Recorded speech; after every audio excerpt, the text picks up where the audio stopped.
Prologue. The meaning of philosophical jurisdiction.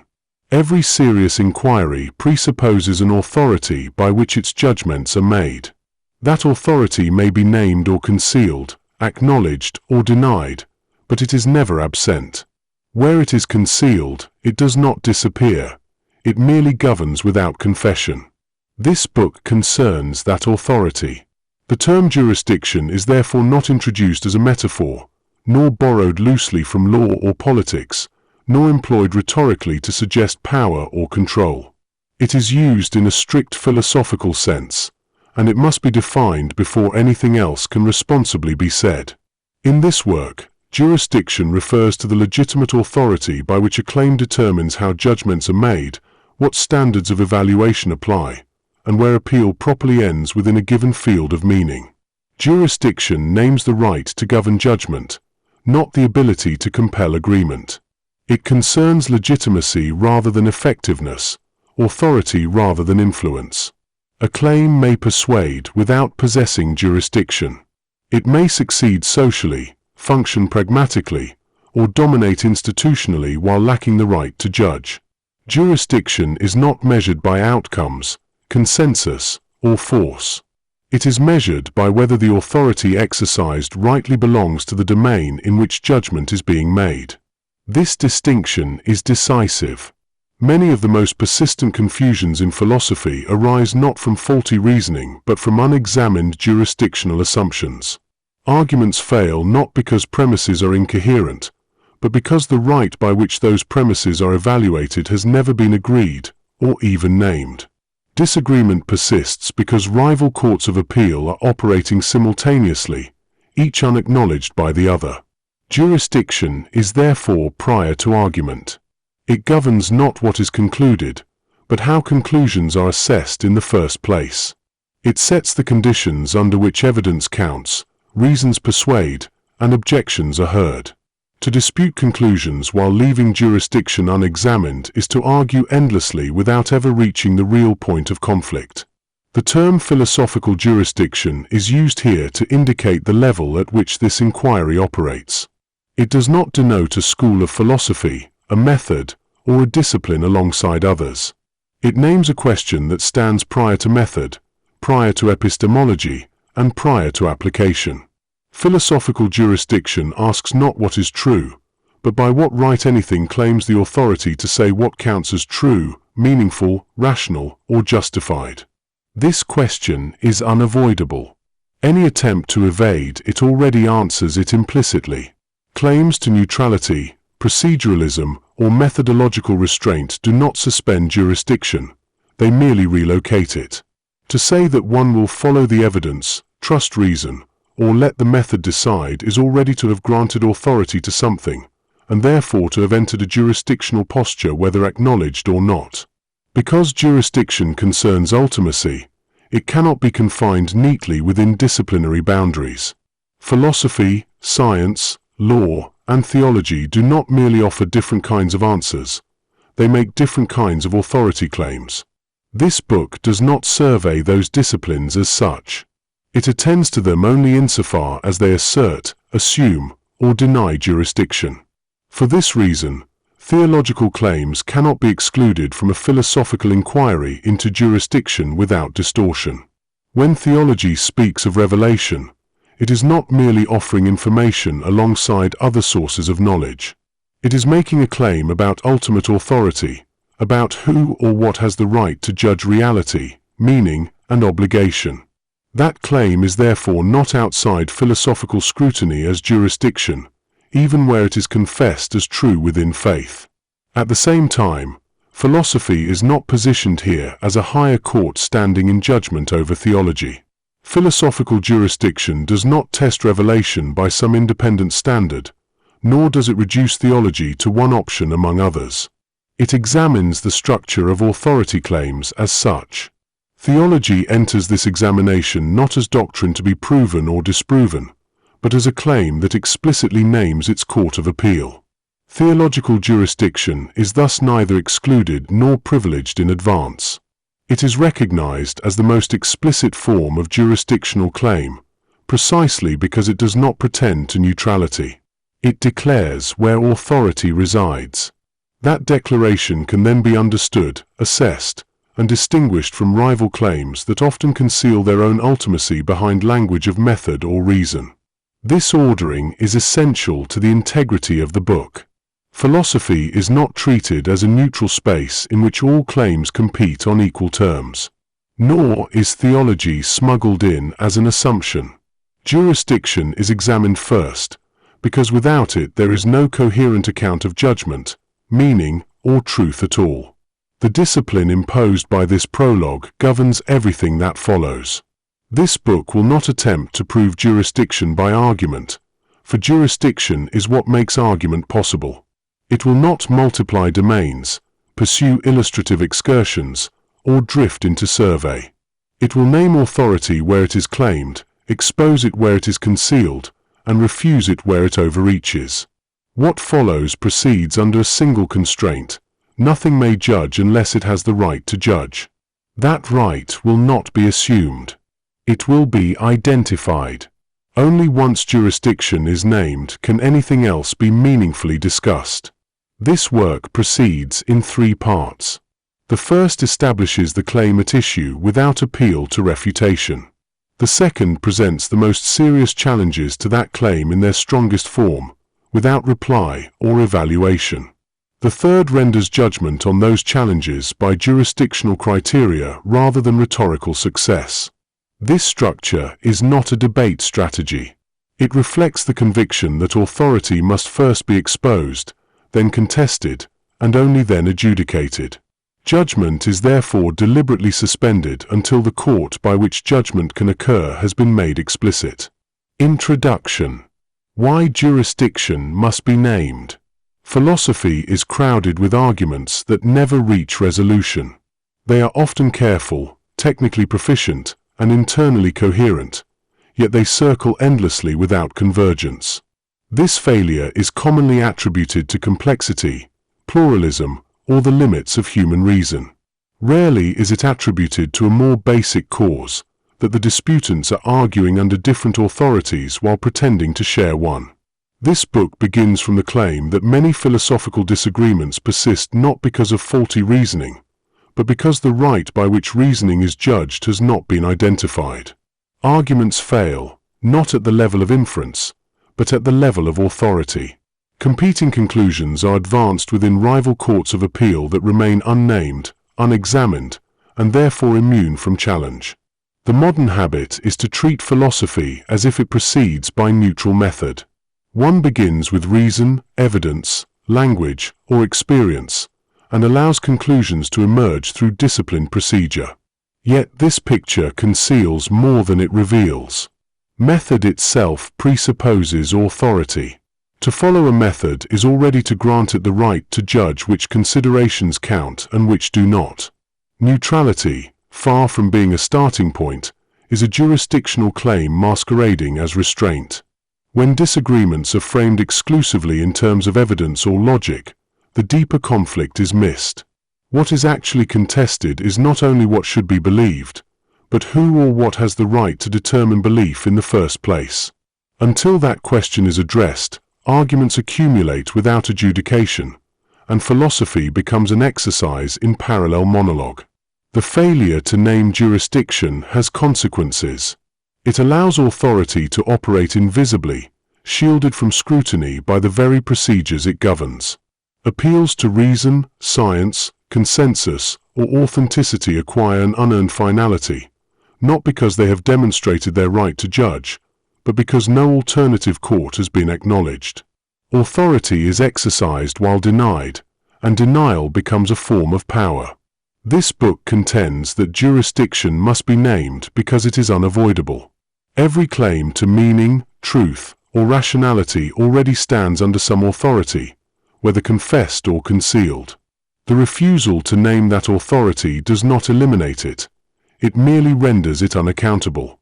Philosophy, when it refuses to ask by what right judgments are made, becomes complicit in the very arbitrariness it claims to resist. To name jurisdiction is not to impose authority, but to expose it. It is to ask, prior to argument, what governs argument itself. This inquiry does not begin by settling which authority is rightful. It begins by refusing to let authority operate anonymously. Only once the Court of Appeal is identified can disagreement be honest, critique be meaningful, and judgment be intelligible. This task requires restraint. The aim of this book is not to survey intellectual history, catalogue competing theories, or multiply domains of application. Its concern is narrower and more exacting. It seeks to clarify what it means for anything to possess the right to judge, to show why such a right cannot be avoided, and to trace the consequences of denying or misplacing it. Examples will appear only where they illuminate structure, never where they substitute for argument. Nor does this book attempt to establish jurisdiction by proof. Jurisdiction is not a conclusion reached at the end of reasoning. It is what makes reasoning possible at all. To demand that authority justify itself by appeal to a higher standard is to misunderstand its role. The question is not whether authority exists, but whether it is legitimate, concealed, or usurped. What follows proceeds on a simple but demanding premise. Nothing can meaningfully judge unless it has the right to judge. This premise does not settle disputes in advance. It relocates them. It shifts attention from surface disagreement to foundational authority, from conclusions to conditions, from method to ultimacy. The chapters that follow will unfold this claim carefully. They will show how jurisdiction is assumed, disguised, denied, and overextended, how it relates to reality, reason, and meaning, and how its loss or misplacement produces the characteristic confusions of modern thought. The goal is not to close debate, but to place it where it belongs. Only once jurisdiction is named can philosophy recover its seriousness. Without it, argument continues indefinitely, authority operates without acknowledgement, and meaning itself begins to erode. This book begins by insisting that the court be identified before any verdict is sought. Part 1. The claim. Authority, jurisdiction, and the conditions of meaning. Establishes the positive jurisdictional thesis. That authority is inescapable, covenantal in shape, and the condition of intelligible meaning, freedom, and judgment. Chapter 1. The illusion of neutral beginnings. Philosophical inquiry commonly presents itself as beginning from nowhere in particular. One is invited to suspend commitments, bracket convictions, and proceed by method alone. Reason, evidence, or analysis is placed at the starting line, and conclusions are said to emerge only after disciplined movement. This picture promises fairness. It suggests that nothing has been granted in advance, that judgment will arise only from what is encountered along the way, and that authority has been carefully excluded from the outset. Yet this picture is false. No inquiry begins without authority. Every beginning already stands within a framework that determines what counts as a reason, what qualifies as evidence, and what forms of explanation are admissible. These determinations are not made at the end of inquiry, they govern it from the start. To begin neutrally is therefore not to begin without authority, but to begin without naming it. Neutrality functions not as the absence of jurisdiction, but as its concealment. This concealment is often unintentional. Many philosophers sincerely believe that by refusing to privilege any particular tradition, doctrine, or metaphysical commitment, they have created a space in which inquiry can proceed freely. But freedom of inquiry does not consist in the absence of authority. It consists in the presence of a governing authority that is appropriate to the task at hand. What neutrality attempts to offer is freedom without governance, and such freedom is incoherent. Judgment cannot occur without standards, and standards cannot operate without authority. A beginning is therefore never merely temporal. It is jurisdictional. To begin with reason is to grant reason the right to judge. To begin with experience is to grant experience interpretive authority. To begin with method is to allow procedure to determine relevance and exclusion. These are not innocent choices. They establish, prior to any argument, a court of appeal by which later claims will be evaluated. The claim to neutrality obscures this reality by presenting the chosen authority as if it was simply the absence of choice. This is why neutrality functions rhetorically rather than substantively. It reassures the reader that nothing has been smuggled in, while quietly establishing the very criteria by which smuggling would be detected.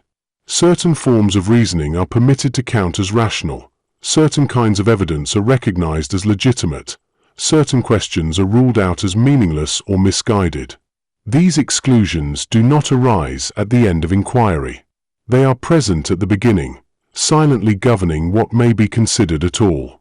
The illusion persists in part because authority is commonly confused with power. Many assume that to acknowledge authority is to submit to domination. They imagine that neutrality protects inquiry from coercion by refusing allegiance to any governing principle. In reality, the denial of authority does not eliminate governance, it merely transfers it to unexamined structures. What is denied explicitly reasserts itself implicitly, and what is implicit cannot be challenged. This transfer has consequences. When authority operates without acknowledgement, it becomes immune to critique. One may argue endlessly within a framework while never being permitted to question the framework itself. Disagreement then appears to concern conclusions, when in fact it concerns the standards by which conclusions are judged. Because those standards are concealed, the disagreement cannot be resolved. Argument proliferates, but adjudication never arrives. This helps to explain why philosophical disputes often endure even when logic is shared. Opposing positions may agree on formal reasoning, employ similar vocabulary, and appeal to comparable evidence, yet remain irreconcilable. The impasse is not inferential. It is jurisdictional. Each side is arguing under a different authority, while assuming that the authority itself is neutral, universal, or self-evident. The real disagreement is therefore never addressed. The refusal to name beginnings also distorts the self-understanding of philosophy. Inquiry is portrayed as open-ended, provisional, and endlessly revisable, while the conditions that make revision possible are treated as untouchable. This creates a paradox. Philosophy prides itself on questioning everything, yet consistently declines to question the authority by which questioning is conducted. Neutrality becomes the one commitment that cannot be examined, precisely because it is not acknowledged as a commitment at all. To expose this illusion is not to insist that inquiry must halt until ultimate authority is conclusively established. It is to insist that inquiry be honest about the authority under which it proceeds. Naming a beginning does not foreclose investigation. It makes investigation intelligible. Only when jurisdiction is acknowledged can it be assessed. Only when authority is named can it be challenged, corrected, or defended. The task of this chapter has been preparatory. It has not argued for any particular authority as rightful.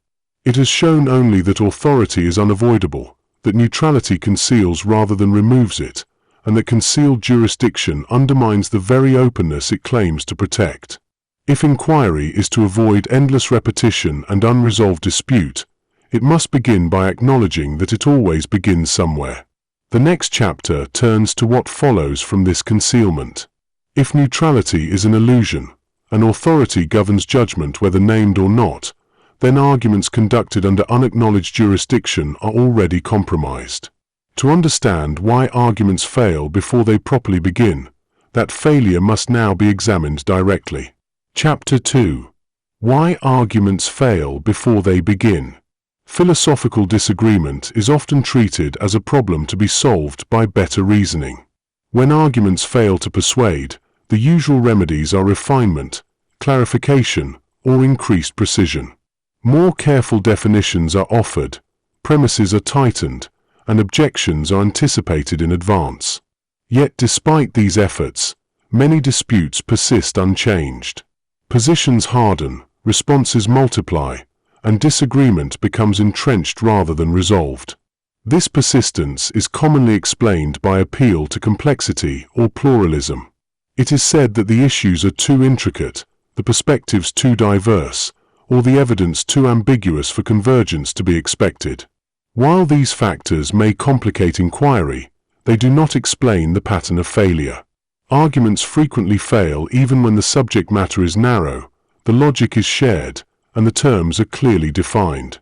Something more fundamental is at work. That failure occurs before argument properly begins. Arguments presuppose standards by which they are judged. They rely on prior agreement about what counts as evidence, what forms of inference are valid, and what kinds of explanation are admissible. These standards are rarely the object of debate. They are assumed as the conditions under which debate can occur at all. When those assumptions differ, argument proceeds without a common court of appeal, and failure is inevitable. Disagreement under such conditions is not primarily about conclusions. It is about jurisdiction. Each party advances claims under an authority it treats as legitimate, while the opposing authority is either ignored or dismissed as irrelevant. Because the authority itself is not named, it cannot be examined. The dispute therefore unfolds at the level of outcomes, while the real point of conflict remains untouched. This explains why arguments often appear circular. Each side appeals to what it already recognizes as authoritative and rejects what it does not. Evidence is offered, but evidence persuades only where the authority governing evaluation is shared. Logic is employed, but logic can only operate within a framework that determines what counts as a reason. When that framework is contested but concealed, argument becomes an exercise in mutual incomprehension. The situation is worsened by the assumption that shared logic guarantees shared judgment. Formal reasoning is treated as a neutral medium through which disagreement can be adjudicated. Yet logic does not adjudicate by itself. It functions only where there is agreement about its role and scope. Logic can show what follows from premises, but it cannot determine which premises are legitimate, nor can it justify its own authority to govern judgment. Those decisions are jurisdictional, not inferential. When arguments fail under these conditions, the failure is often misdiagnosed. One party is accused of irrationality, bad faith, or ideological blindness. The possibility that the disagreement arises from incompatible authorities is rarely considered. As a result, critique becomes moralized. What cannot be resolved by argument is attributed to defect of character rather than conflict of jurisdiction. This misdiagnosis has predictable effects. Argument becomes more aggressive, not more precise. Positions are defended with increasing intensity, while the underlying authority that governs judgment remains unexamined. The conversation escalates without progressing. What appears to be philosophical engagement becomes a struggle for dominance between rival standards that have never been brought into the open. The refusal to name jurisdiction also creates the illusion that argument alone can compel agreement. This illusion rests on the belief that reasons are self-validating, that evidence speaks for itself, and that rational agents will converge if only the argument is sound. In practice, this convergence occurs only where the authority governing evaluation is already shared. Where it is not, argument functions less as adjudication and more as performance. This helps to explain the exhaustion that often accompanies philosophical debate. Participants sense that nothing decisive is occurring, yet they lack the conceptual resources to explain why. They experience disagreement as interminable not because the arguments are weak, but because the authority required to judge them has never been identified. Without a recognized court of appeal, there can be no verdict, only repetition. To say that arguments fail before they begin is therefore not to disparage argument. It is to locate its limits. Argument is indispensable within a jurisdiction, but impotent without one. It can clarify implications, expose inconsistencies, and test coherence, but it cannot establish the authority under which it operates. When that authority is disputed, argument alone cannot resolve the dispute. The task of philosophical inquiry, if it is to avoid this failure, is not to abandon argument, but to relocate it.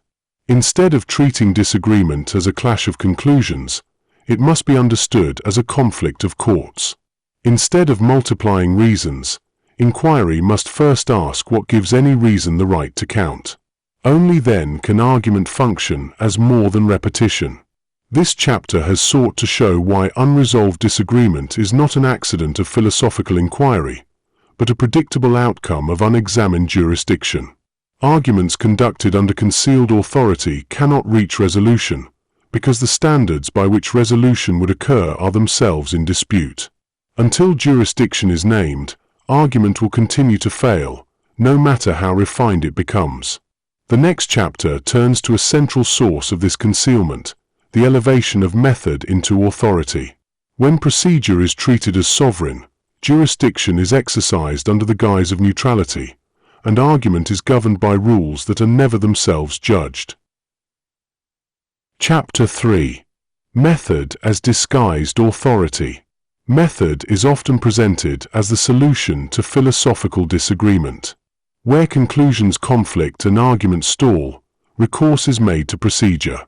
One refines the method, clarifies the steps, tightens the criteria, and insists that judgment be suspended until the proper process has been followed. Method promises order without authority, discipline without dogma, and adjudication without ultimacy. It appears to offer a way forward without naming a court of appeal. This promise is illusory. Method is never merely a tool. It is always a grant of authority. To adopt a method is to grant it the right to determine relevance, admissibility, and success. Method does not simply assist judgment, it governs it. When treated as neutral procedure, this governance is concealed. When treated as sovereign, it becomes a form of authority that denies it is authority at all. The distinction between method as servant and method as sovereign is therefore decisive. As servant, method operates within a jurisdiction already acknowledged. It is subordinate to an authority that determines its scope and limits. As sovereign, method claims the right to judge without appeal. It no longer assists inquiry, it defines what inquiry is permitted to be. The transition from servant to sovereign often occurs quietly, without explicit declaration, and is therefore rarely examined. This transition is visible whenever procedure is allowed to judge substance. Questions are no longer assessed according to their truth or coherence, but according to whether they fit the method. Claims are not rejected as false, but as inadmissible. Arguments are dismissed not because they fail, but because they violate procedural norms. What cannot be processed is declared meaningless. In such cases, method has ceased to serve judgment and has begun to replace it. The authority exercised here is real, even if unacknowledged. Decisions are being made about what counts as rational, what qualifies as evidence, and what forms of explanation are permitted.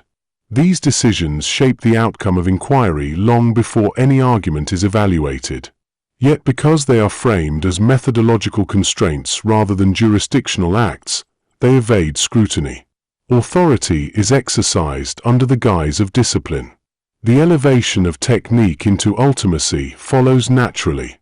Once method is treated as the arbiter of meaning, success within the method becomes the measure of legitimacy. What can be formalized, operationalized, or systematized is granted authority. What resists such treatment is marginalized or excluded. Technique no longer serves understanding, it defines it. The question of whether the method is appropriate to the subject matter is no longer asked, because the method has become the standard by which appropriateness is judged. This elevation is often defended as humility. Method is said to restrain speculation, to limit inquiry to what can be responsibly handled, and to protect against arbitrary assertion. Yet humility that refuses to examine its own authority is not humility at all. It is abdication disguised as restraint. By declining to name its jurisdiction, method avoids the very scrutiny it demands of everything else. The crucial failure occurs when method is asked to justify itself. At that point, its limitations become evident. No method can establish its own right to govern. Any attempt to do so must appeal to standards that lie beyond the method itself. To justify a method by its success presupposes a criterion of success that the method does not generate. To justify it by consensus presupposes the authority of agreement. To justify it by coherence presupposes logical norms. In every case, justification appeals to a higher court. This does not mean that method is dispensable. It means that method is dependent. Its authority is derivative, not original. It requires a prior jurisdiction to delimit its scope, determine its relevance, and judge its outcomes. When this dependence is denied, method becomes a surrogate for ultimacy. It fills the vacuum left by the refusal to name authority, while claiming to be nothing more than procedure. The result is a peculiar inversion. Philosophy comes to be governed by rules that are treated as unquestionable, even as it prides itself on questioning everything else. Method becomes the one thing that must not be challenged, precisely because it is presented as neutral. Inquiry then proceeds within rigid boundaries that are never acknowledged as boundaries, and exclusion masquerades as rigor. This inversion contributes directly to the failure described in the previous chapter. Arguments conducted under sovereign method cannot reach resolution where the authority of the method itself is contested. Disagreement is interpreted as procedural error rather than jurisdictional conflict. The remedy proposed is always more method, never examination of its right to rule. Inquiry thus becomes self-reinforcing, but not self-correcting. To expose method as disguised authority is not to reject method, but to restore it to its proper place. Method must serve judgment, not replace it. It must operate within a recognized jurisdiction, not masquerade as one. Only when the authority that governs method is named can method function as a genuine instrument of inquiry rather than a covert court of appeal. This chapter has sought to show how procedure comes to judge substance when authority is concealed, and why technique cannot bear the weight of ultimacy. The next step is to examine the reluctance to name final authority itself, and the silence that surrounds ultimacy in modern thought. Where method fails to justify itself, that silence becomes decisive. Chapter 4. The silence around ultimacy. Modern philosophy is marked by a conspicuous silence. While it speaks at length about method, justification, coherence, and critique, it consistently avoids naming what stands as final authority. Questions of ultimacy are deferred, softened, or displaced. Authority is treated as something provisional, negotiable, or merely procedural. The idea that anything might possess the right to judge all else is regarded with suspicion, if not outright hostility. This avoidance is not accidental. It is driven by a deep fear of dogmatism. To name a final authority is thought to be intellectually irresponsible, a betrayal of openness, or an invitation to coercion. Philosophy, wishing to preserve its critical posture, therefore refuses to acknowledge ultimacy. It presents itself as endlessly revisable, perpetually provisional, and allergic to final claims. Yet this refusal does not eliminate ultimacy. It merely renders it implicit. Every system of thought operates with something that is treated as beyond appeal. Whether it is reason, method, coherence, consensus, or utility, some standard is always granted the authority to judge competing claims. The difference is not between systems that have ultimacy and those that do not, but between systems that name it and those that conceal it. Silence does not suspend authority, it disguises it. The fear of dogmatism therefore produces its opposite. By refusing to name what judges all else, philosophy allows dogma to operate invisibly. Commitments that would provoke scrutiny if stated openly are protected precisely because they are left unspoken. What cannot be named cannot be challenged. Authority becomes most absolute when it is denied. This inversion explains why modern thought is often more rigid than it appears. While proclaiming openness, it enforces strict boundaries around what counts as meaningful, rational, or discussable. Questions that fall outside these boundaries are not answered, they are excluded. Claims that challenge the governing standards are not refuted. They are dismissed as confused, irrelevant, or illegitimate. These exclusions function as judgments, even when no judge is acknowledged. Ultimacy is frequently displaced into systems. Instead of naming an authority, philosophy appeals to structures that appear impersonal and therefore safe. Processes are trusted to deliver outcomes without requiring anyone to take responsibility for judgment. Systems promise order without authority, regulation without ruler. Yet systems do not judge themselves. They operate according to rules that have been granted authority in advance. The refusal to name that grant does not make it disappear. Consensus serves a similar function. Agreement is treated as a proxy for legitimacy. What many accept is assumed to be justified, and what resists consensus is treated as suspect. Yet consensus cannot establish its own authority. To treat agreement as decisive is already to have decided that agreement ought to rule. That decision is jurisdictional, not democratic. Silence about it does not make it neutral. Process and consensus are therefore not escapes from ultimacy, but substitutes for it. They allow authority to operate without being acknowledged as authority.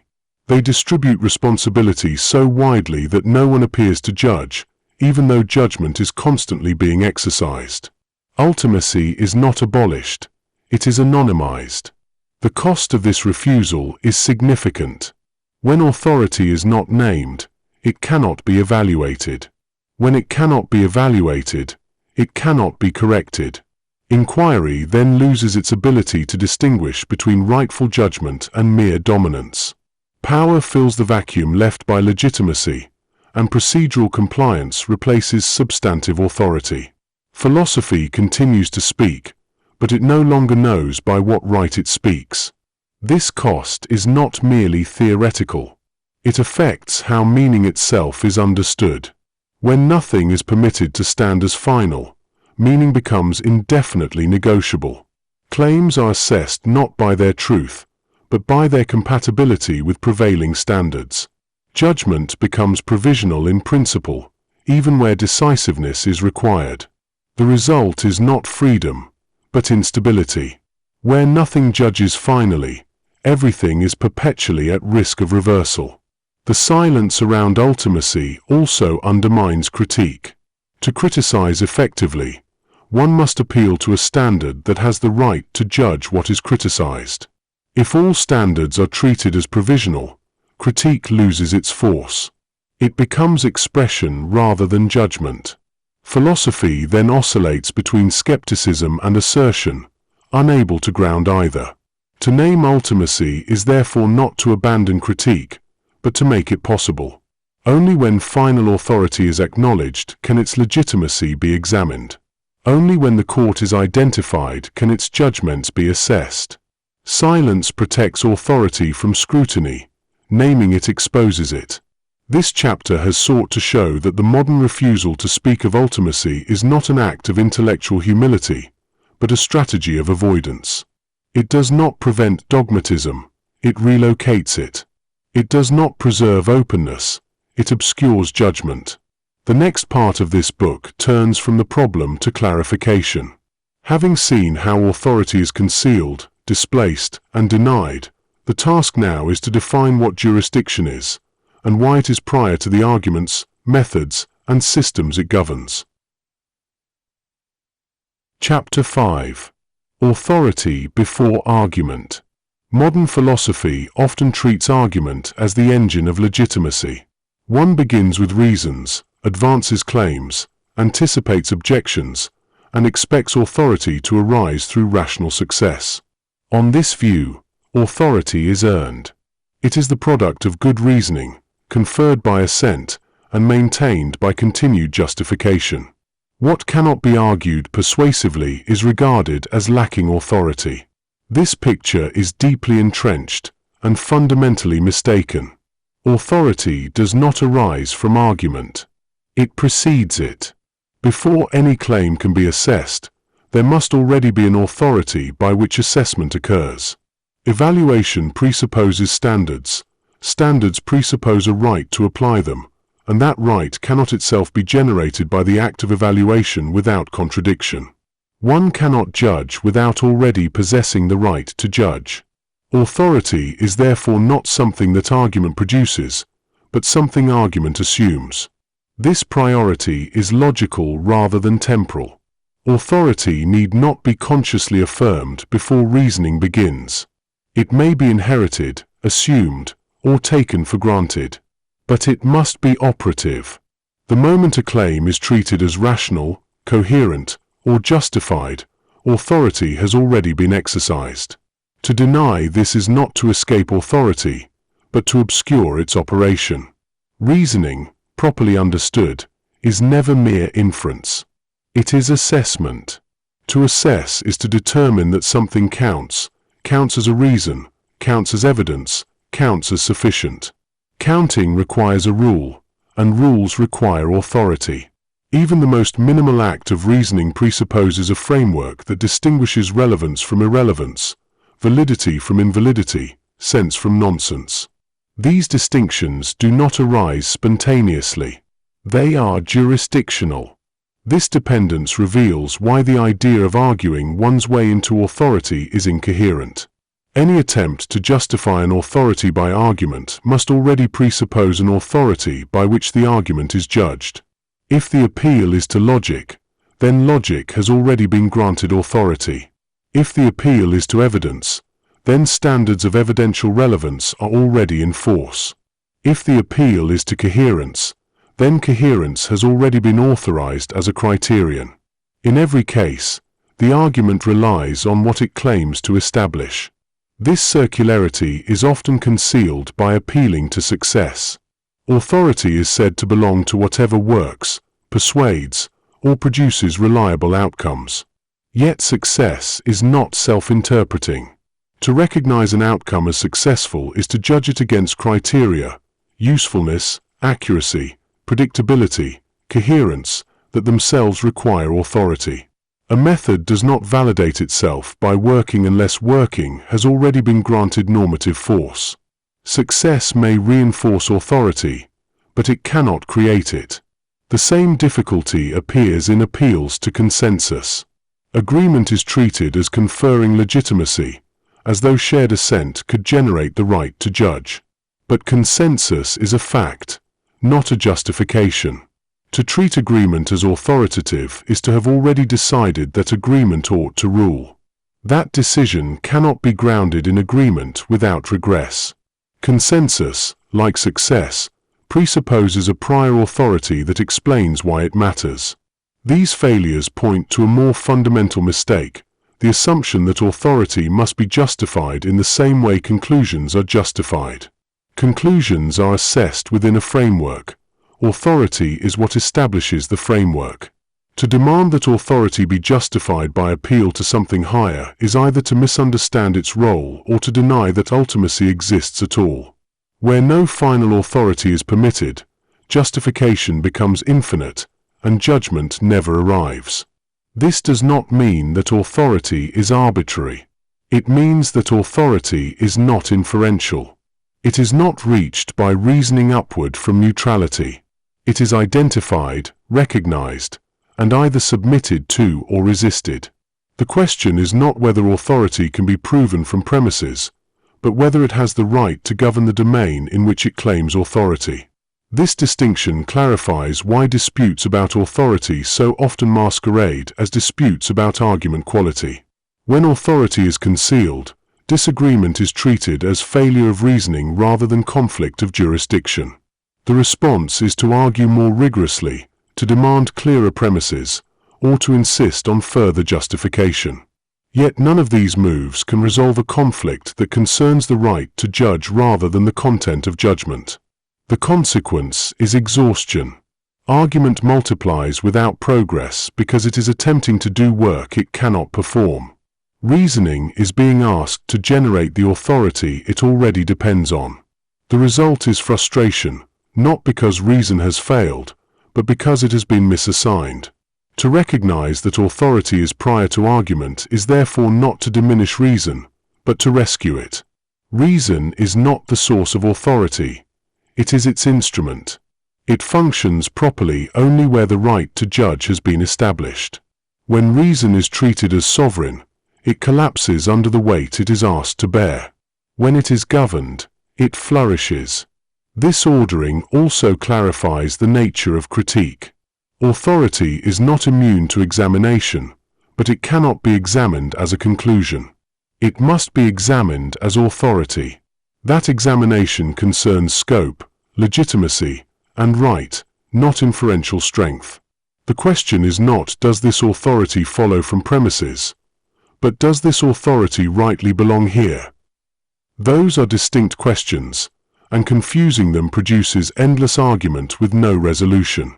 Authority, then, is not the endpoint of inquiry. It is the condition under which inquiry becomes possible. It determines what counts as a reason, what qualifies as justification, and where appeal properly ends. Argument operates within that space. It does not create it. This chapter has sought to make that order explicit. Authority is logically prior to evaluation. Reasoning presupposes a right to judge. No authority can be argued into existence without circularity. Authority is therefore not a conclusion to be reached, but a condition to be named.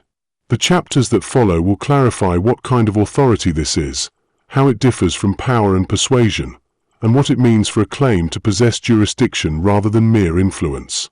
Chapter 6. Jurisdiction defined. The term jurisdiction is frequently invoked without precision. It is borrowed from law, politics, and administration, then extended metaphorically to intellectual life. In this loose usage, it becomes interchangeable with authority, competence, or power. Such elasticity renders the term useless for philosophical work. If jurisdiction is to function as a foundational category, it must be defined carefully and kept distinct from neighboring concepts that obscure its meaning. In this book, jurisdiction names the legitimate right to govern judgment within a domain. It concerns not what happens, but what ought to happen, not who prevails, but who has the right to decide. Jurisdiction is therefore normative rather than descriptive. It cannot be identified by observing outcomes alone, nor inferred from success, agreement, or institutional standing. It must be recognized as a claim about authority, and assessed as such. This immediately separates jurisdiction from power.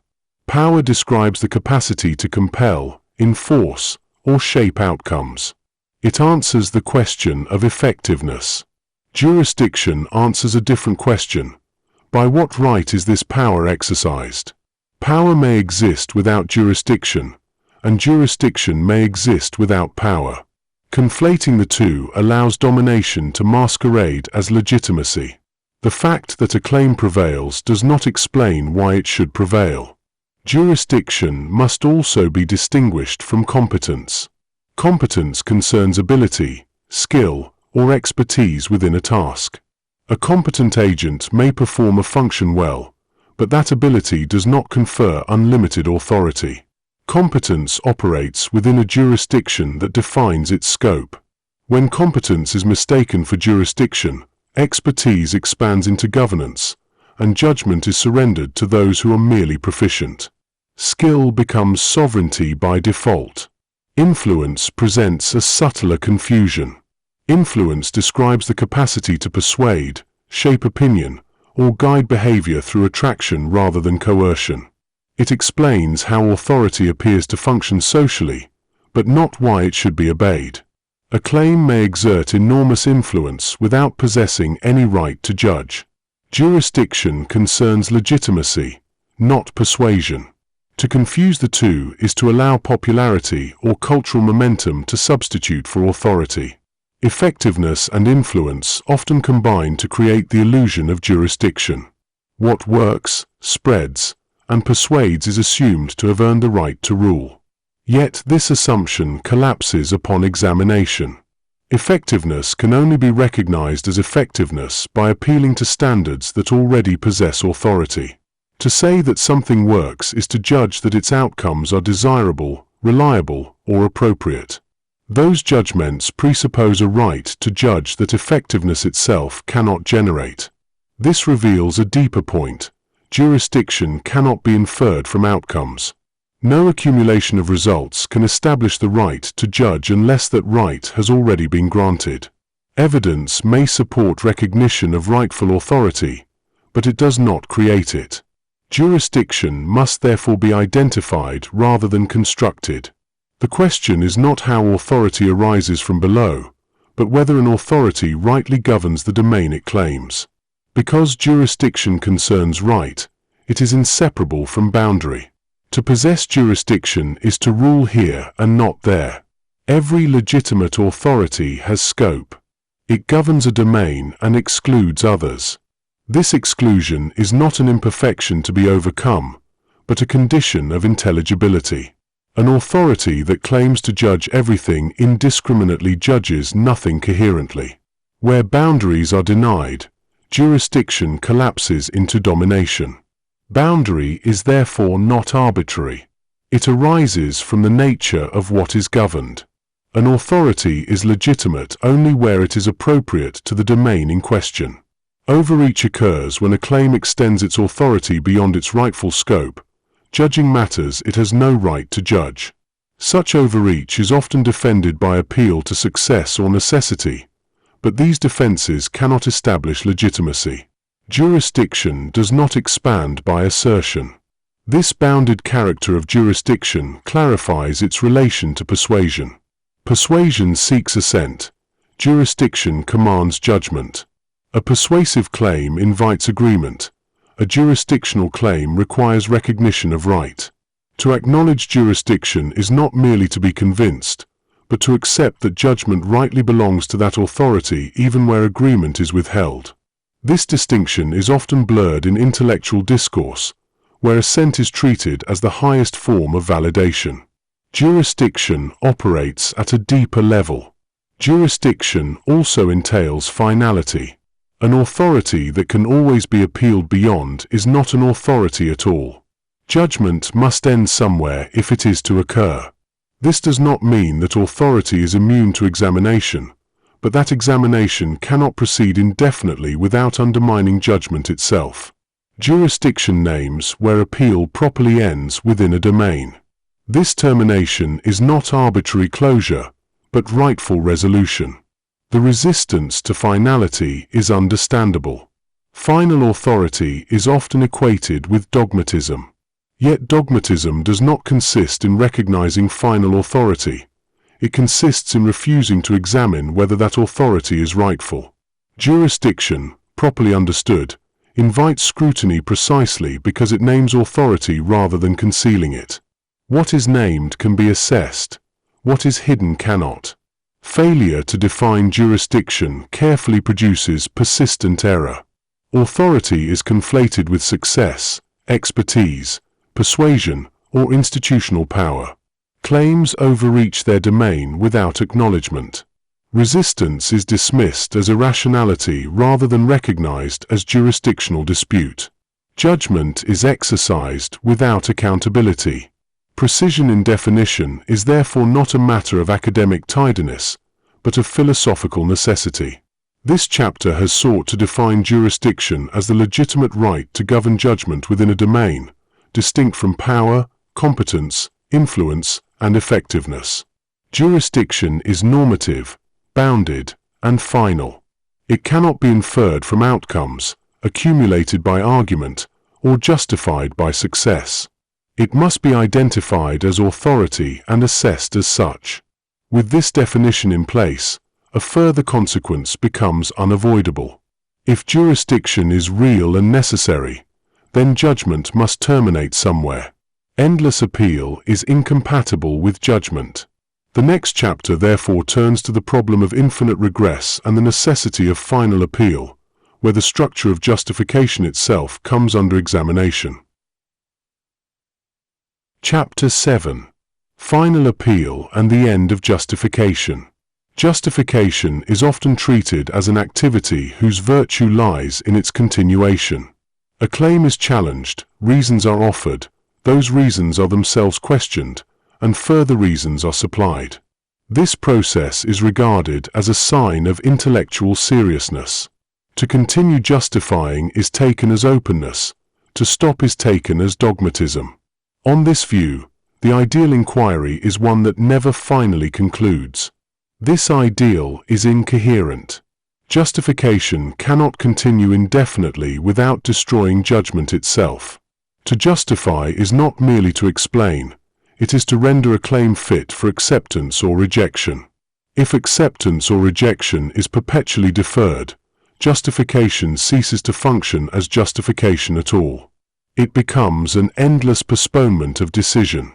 An inquiry that never terminates does not remain open. It becomes incapable of judgment. This difficulty is not merely practical. It is logical.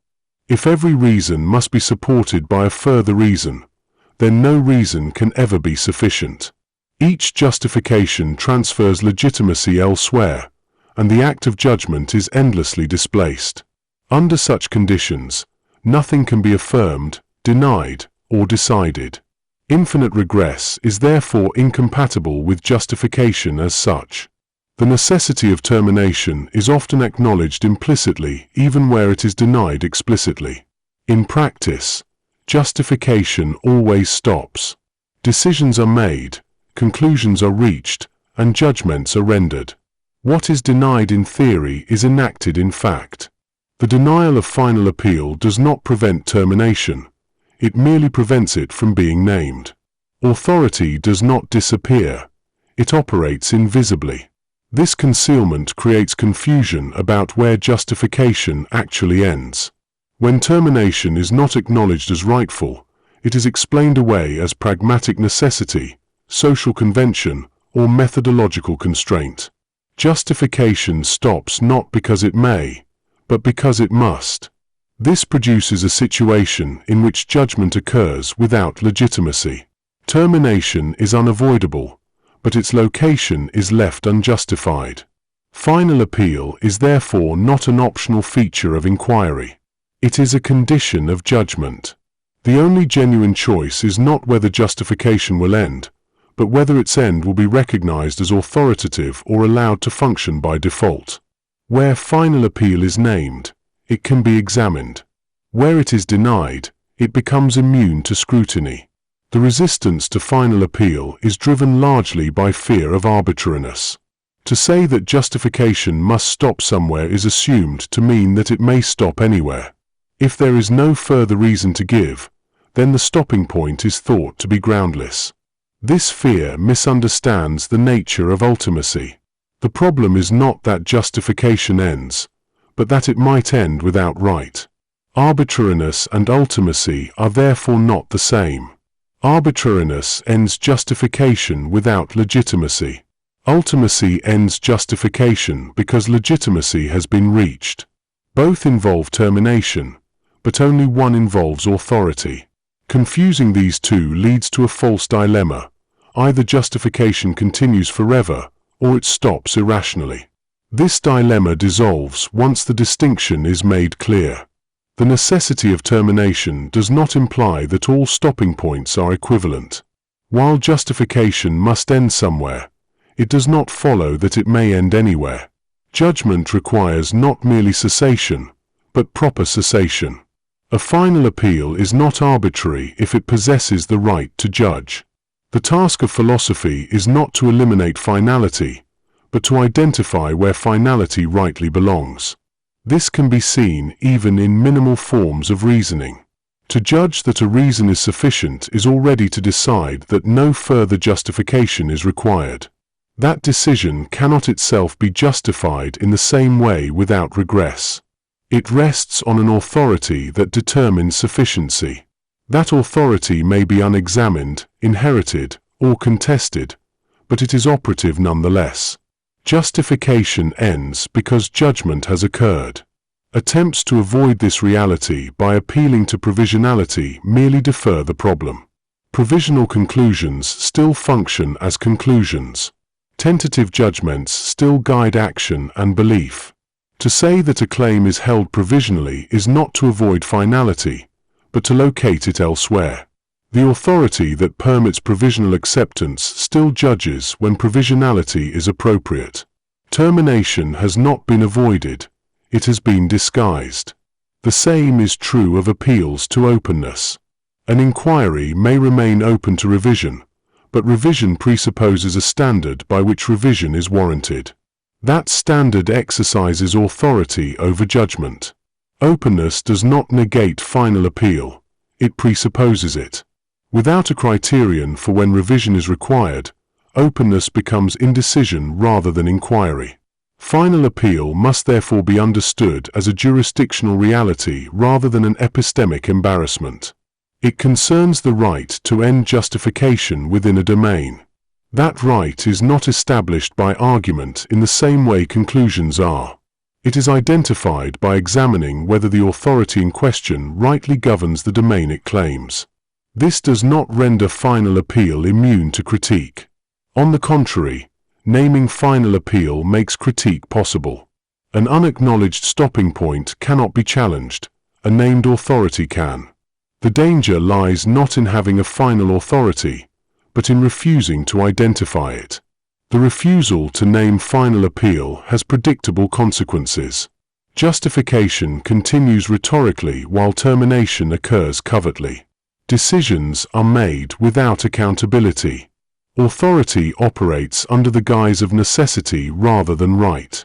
The very arbitrariness feared by critics of ultimacy is thereby realized in practice. This chapter has sought to show that infinite regress undermines judgment, that termination is necessary for justification to function, and that final appeal is unavoidable. The crucial distinction is not between stopping and continuing, but between arbitrariness and ultimacy. Justification must stop somewhere if it is to justify anything at all. The task is not to deny this necessity, but to identify where justification may rightly end. The next chapter turns to a further implication of this structure. If final appeal is real, then authority necessarily excludes certain appeals as improper. Jurisdiction does not merely permit judgment, it draws boundaries around it. The relation between authority, exclusion, and judgment must now be examined. Chapter 8. Boundary, Exclusion, and Judgment. Authority is often criticized for what it excludes. To exercise authority is to draw lines, to permit certain considerations and deny others, to recognize some appeals as legitimate and dismiss others as improper. This exclusion is commonly regarded as a failure of openness or an act of domination. The ideal of judgment without exclusion exerts a powerful hold on modern thought, promising fairness without limits and inclusion without cost. This ideal is incoherent. Judgment cannot occur without boundary. To judge is to distinguish, to decide that something counts and something else does not. Distinction requires exclusion. An authority that refuses to exclude anything does not judge, it abdicates. The attempt to preserve openness by eliminating boundary results not in justice, but in indeterminacy. Where everything is admissible, nothing is decisive. This necessity of exclusion follows directly from the structure of jurisdiction. To possess jurisdiction is to govern a domain, and to govern a domain is to define its limits. Authority that does not delimit its scope cannot exercise judgment within it. Boundary is therefore not an optional feature of jurisdiction, it is constitutive of it. An authority that cannot say this belongs here and that does not possesses no authority at all. The resistance to boundary arises largely from the conflation of exclusion with arbitrariness. Exclusion is assumed to be unjustified simply because it excludes. Yet exclusion can be either legitimate or illegitimate, depending on the authority that enacts it and the domain it governs. The presence of exclusion does not itself signal error. What matters is whether the exclusion is warranted by the nature of the authority in question. This distinction is often lost because boundary is treated as an imposition rather than a recognition. Legitimate authority does not invent limits at will. It recognizes the limits appropriate to its domain. Exclusion follows from that recognition. To judge that a consideration is irrelevant is not to silence it arbitrarily, but to acknowledge that it does not belong within the scope of the judgment being made. Where this recognition is denied, boundary does not disappear, it becomes implicit. Standards still operate. Certain reasons are still accepted, others rejected. But because the authority that enacts these exclusions is not named, the exclusions appear arbitrary. What is denied as illegitimate when named returns as unaccountable when concealed. This concealment produces a characteristic confusion. Exclusion is exercised constantly while being disavowed in principle. Appeals are dismissed as meaningless, inappropriate, or confused, but the criteria by which they are dismissed are never acknowledged as authoritative. Judgment occurs without owning the authority that makes it possible. The result is not openness, but covert control. Boundary also explains why judgment must end. To judge is to declare that further appeal is no longer appropriate. This declaration is itself an act of exclusion. It excludes additional reasons, objections, or perspectives as no longer relevant to the decision at hand. Without such exclusion, judgment cannot occur. The refusal to exclude is therefore indistinguishable from the refusal to judge. This refusal is often defended by appealing to inclusivity. All perspectives, it is said, deserve a hearing. Yet hearing is not the same as adjudicating. To hear is to allow consideration, to judge is to decide. Decision requires closure, and closure requires exclusion. An authority that hears everything but judges nothing does not govern. It differs indefinitely. The fear that exclusion entails injustice rests on a misunderstanding of legitimacy.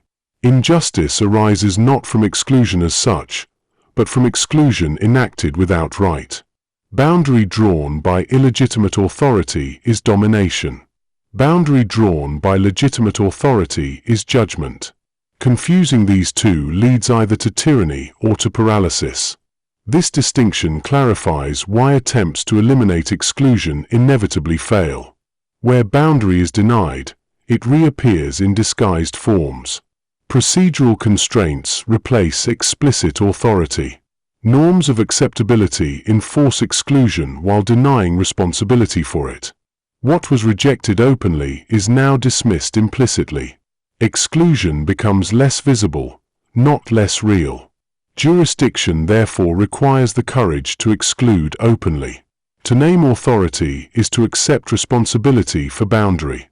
This responsibility cannot be avoided without abandoning judgment itself. Authority that refuses to exclude forfeits its right to judge. An authority that excludes without acknowledging its right forfeits legitimacy. Judgment, then, is not the enemy of openness, but its condition. Only where boundary is acknowledged can disagreement be meaningful. Only where exclusion is named can it be assessed. The attempt to preserve openness by denying boundary results in a closed system governed by unexamined standards. This chapter has sought to show that boundary and exclusion are intrinsic to jurisdiction, not accidental features of it. Judgment requires limits, and limits require authority.